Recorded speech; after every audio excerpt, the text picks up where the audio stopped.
7 years. 7 years. $2 million.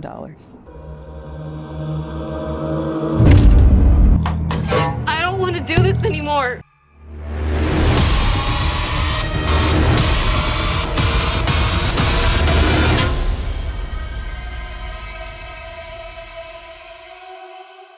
At the beginning of the movie, we see that a spaceship is moving very fast toward the Earth, and a tribal sitting in the forest catches sight of it. Intrigued, the person follows its trajectory and witnesses an explosion in the distance caused by the spaceship's crash. Terrified, the tribal person attempts to flee, but then a spaceship hovers in the air before him. A beam of light emerges from the spacecraft, resulting in the demise of the tribal individual. We then see Sean and his wife Liz strategizing a plan in which Liz will go into hiding for 7 years. This scheme is designed to secure a substantial insurance payout of $2 million that will enable them to lead a comfortable life. A man is helping them in this scam who will take 10% of the insurance amount from them, and he will provide the necessary supply to Liz during this period. Sean and Liz will meet once a year, and there will be a landline that she can use for emergency purposes only. Later, Sean calls the individual and informs him that he and Liz are prepared. However, the man insists on taking 40% of the amount. This frustrates Sean, and in response, the man abruptly hangs up the phone. That night, Sean abruptly wakes Liz and urgently insists that they need to leave immediately. Liz, taken aback by the sudden urgency, hesitates and refuses. Sean, expressing the gravity of the situation, asserts that they have no other choice, and staying could lead to their demise at the hands of these people. Seeing Liz scared, Sean comforts her by bringing tea and urging her to relax, and during this time, he will take care of packing her bags, and it will be exactly how they talked about. Liz drinks the tea, and a strange sensation washes over her, and as she gets up, she faints and collapses to the floor. Upon regaining consciousness, Liz discovers herself inside a bag in front of a cabin. She manages to unzip the bag and realizes that she has arrived at the intended destination. Entering the cabin, Liz calls out if anyone is present, but there's no response. Just then, the phone rings. She answers it, and a man on the other end informs her that she is forbidden from leaving the property under any circumstances. Additionally, the power will automatically shut off at 8. Liz expresses her reluctance to continue, but the man explains that she will receive monthly rations, and she is granted one emergency phone call per year, to be used only in a life-threatening situation. Later, Liz packs the provided food into her bag and decides to leave the cabin in an attempt to find her way back. During this journey, she reflects on Sean's constant financial worries. Liz recalls a conversation where, in an attempt to alleviate their financial struggles, she suggested to Sean that he could kill her to collect the insurance money, and this is where Sean got this idea and he wanted to convince Liz but she refused. Thinking all this, it gets dark and Liz returns back to the cabin. Next, we see Sean with an insurance investigator named Doug Wallace. Wallace discusses the police reports and expresses curiosity about the fact that none of Liz's possessions were missing, as if she vanished without a trace. Sean asserts that he was at work, and when he returned home, Liz was gone. Wallace then brings up Liz's male friend, Jay Giles, revealing an extensive text history and late-night chats between them. Sean, angered by the insinuation, demands Wallace to leave. In response, Wallace asserts that he can visit as often as he wants because he's been hired by the insurance company to ensure that Sean and his wife aren't attempting an insurance scam. That night, as Sean watches videos on his phone, he hears a noise from outside. When he gets up to investigate, someone suddenly puts a gun to his head and demands to know what the man wants. Sean explains that the man is just poking around, and he told him that Liz is missing and the police are actively involved. The assailant warns Sean that if they discover his wife is hiding or if they don't receive the money, both of them will face torture and ultimately death. Liz has endured a year in this desolate place. She initially hoped that time would pass more swiftly once she acclimated, but instead, it felt like an agonizing crawl. Each day intensifies the unraveling of her mind. In the eyes of the world, Liz is deceased, reduced to a ghost haunting the woods. She is devoid of human interaction, no one cares or speaks to her. Thoughts of Sean linger, a blend of hatred and occasional longing. Despite numerous attempts to catch the person delivering her supplies and communicate her needs, they always manage to elude her, dropping off provisions when she is momentarily out of sight. They left her one shirt, one pair of pants, and a raincoat, but none of that really matters out here anymore. In a subsequent flashback, Sean revisits the conversation with Liz about the plan. He provides examples, such as his friend's brother's death leading to the deceased's wife being compelled to work in a hotel. Concerned, Liz inquires if Sean has an insurance policy. He reveals that he acquired one through work, suggesting that it could provide enough money for them to live comfortably. At 8 o'clock that night, the lights in the house go out. In the darkness, Liz discovers a holy Bible with a safe hidden inside. On a whim, she enters the number 666, and to her surprise, the safe unlocks, revealing a Walkman from 1986. Upon playing the Walkman, a recorded voice warns Liz that if she's listening, it's already too late. The voice speculates that she might have been promised money or a new life, much like they did to him, but those promises are irrelevant now. The crucial realization is that she is there, and there is no escape. The audio journal is intended to guide her through this ordeal. The voice explains that the cabin and the land are not normal, and although it might seem innocuous initially, something from this place begins to infiltrate one's being over the years. It advises her to get some rest and emphatically warns against opening the door. Trust is a luxury she cannot afford, not even with her own family, as they placed her there for a reason, and it's certainly not in her best interests.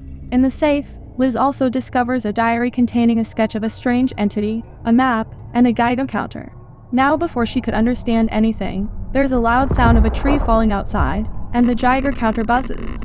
The following day, the voice reveals that something not from this earth landed there thousands of years ago. He advises the use of a Geiger counter to navigate areas with high radiation, and it can also be employed to detect their presence. According to his observations, they emerge every 7 to 8 years to feed.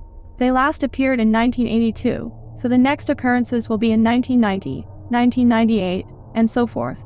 These beings can assume any shape or form, infiltrate minds, read thoughts, and even alter them. Their modus operandi involves teasing and torturing their prey, rather than outright killing. Lastly, they only come out at night. Just then someone knocks on the door, but when she approaches to investigate, she finds no one outside. Suddenly, an entity materializes, causing Liz to become extremely frightened, and she quickly retreats, hiding in a corner. Liz is startled when the phone rings, and as she looks toward the south, an alien figure resembling Sean emerges from the closet, but it turns out to be a nightmare. Frightened, Liz goes outside to investigate, discovering her wedding ring, and this discovery heightens her anxiety, deepening her unease about the situation. Sean speaks to that guy who assured him he could visit Liz at least once a year, but it's been 3 years. Just then, Wallace arrives, and Sean disconnects that call and reminds Wallace to stay off his property. Wallace claims he's assigned to his case, so he has to be there. He then mentions that he believes Sean hired organized crime thugs for an escape plan, and now their demands have changed. He explains it's a common scam where criminals target vulnerable people like him, but what he doesn't know is that once he gets his money, a substantial amount, they plan to kill him and his wife and take all the money. Sean says she is missing and cops are on it, to which Wallace suggests that tonight, he should research insurance scams where a family is killed to see how many similar results he can find. That night, Sean conducts research on the suggested topic and is horrified by his findings. The next day, as Sean heads to the office, Wallace covertly enters his house. He attempts to place a listening device on a table lamp but discovers a device already there. After installing his own device, he goes to the bedroom, but before he can install another device, he hears the door lock opening. He hides behind a sofa and observes that Sean has returned. Just then Wallace's phone vibrates, but he disconnects it quickly and finds that Sean is wearing AirPods, and then Sean leaves the house again. Wallace informs his colleague that the house is already bugged with a superior device than theirs, suspecting Sean is collaborating with someone, and they have a tight leash on him. He has already placed a tracker on Sean's car, noting his routine from work to the gym and grocery store, but he wonders if Liz is alive. How could she go this long without any communication at all?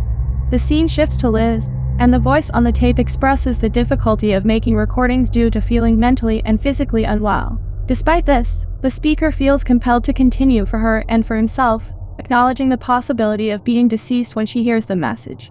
The upcoming part may be challenging, as Liz will witness something perplexing. In front of her, ideally near a tree, there should be a small metal box. He instructs her to open it, revealing a fossilized skull inside.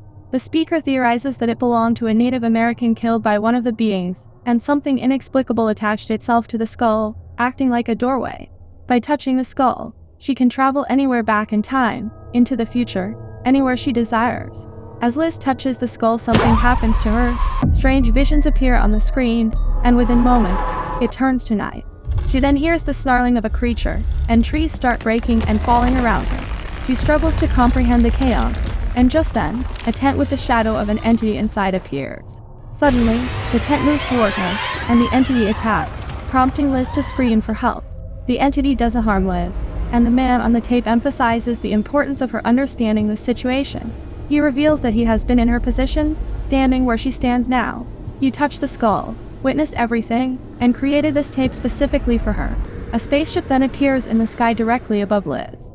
On the other hand, Sean receives a parcel containing a phone, and a man on the other end informs him that he'll use this phone going forward. The man explains that Sean's house and possibly his phone were bugged, but everything has been cleared, and this phone is secure. Inside the box are photos of Liz, assuring Sean that she is alive. The man reveals that there's 1 year left, and then it will all be over. Curious about the future, Sean asks what will happen afterward. The man explains that he'll receive the agreed upon amount of money, and in return, he'll be given the location of his wife. After that, they won't see or talk to each other again. Sean raises concerns about the man potentially killing him and taking the money. The man, appearing from behind him, asserts that it serves no purpose to kill clients. If he wanted one of them dead, it could have happened years ago. They won't kill anyone unless there's a specific arrangement. Perplexed, Sean asks what the man is talking about.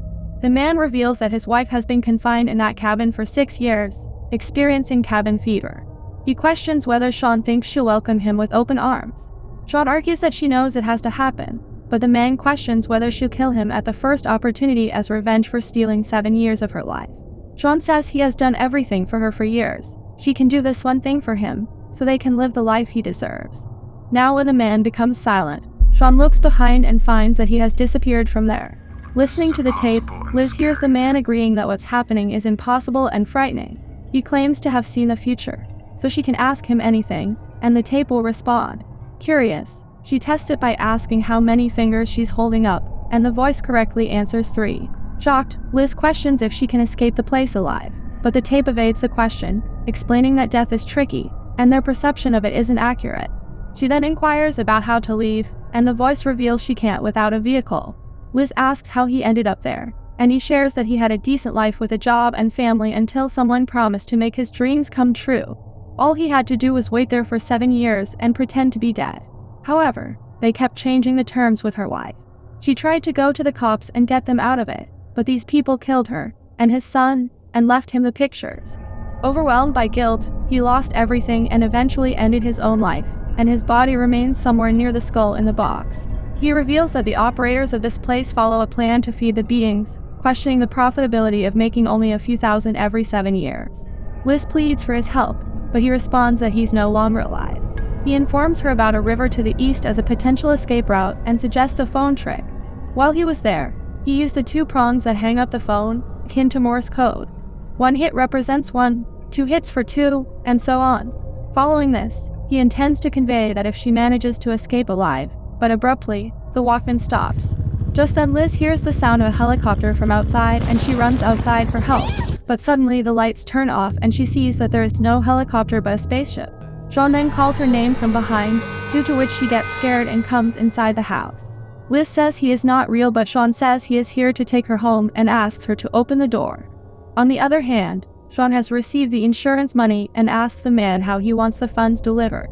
However, the man suggests Sean keep all the money and simply eliminate Wallace. Sean rejects the idea, stating he's not an assassin for hire, and requests to take the money and move on. The man insists he doesn't want the money but argues that Wallace knows too much and could jeopardize everything. He demands Sean use his own gun to kill Wallace and bring the body. Sean hesitates, but the man warns him to do it or they both die. Only then someone knocks on the door, and the man says he has already sent Wallace a message to come to his location. Sean meets with Wallace and discreetly signals that someone is eavesdropping on their conversation. Wallace grasps the message, and while talking, starts jotting something on a notepad. He passes it to Sean and he is shocked to see it. Actually, Wallace was convinced Sean was involved in a scam but he couldn't catch him, leading to frustration.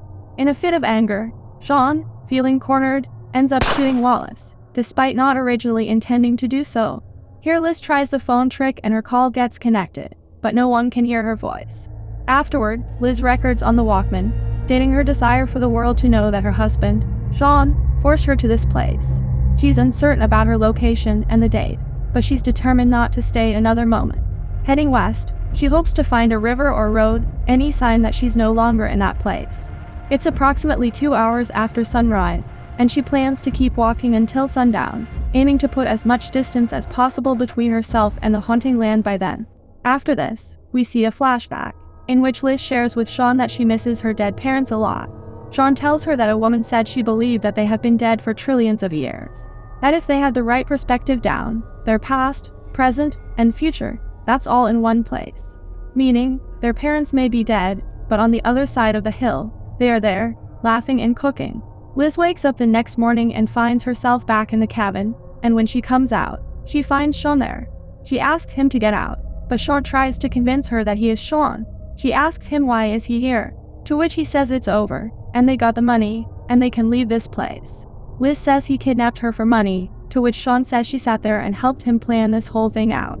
She says she never agreed to this prison camp and asks him does he knows what it is like to be here all alone.